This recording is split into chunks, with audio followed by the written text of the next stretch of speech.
भएको थियो त्यसै गरी दोस्रो खेल भर्खरै सम्पन्न भएको चम्चा गुच्चा खेल हाम्रो दोस्रो चरणमा सम्पन्न भएको थियो जसमा हाम्रो तृतीय पोजिसनमा कोही पनि हुनुभएको थिएन कोही पनि चम्चामा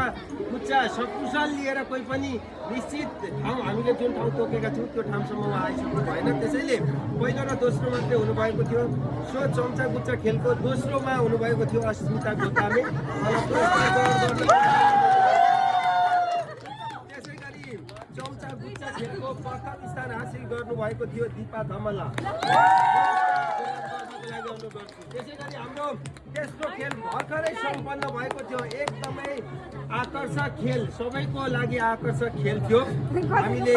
यो घैँटो फुटाइ खेल त्यही भने पालन पाएन भने के हो र पालन पाएन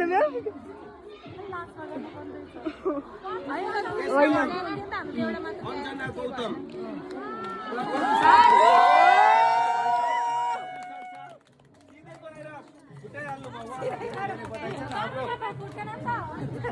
हाम्रो अब सबैले गर्दाखेरि आज एकदम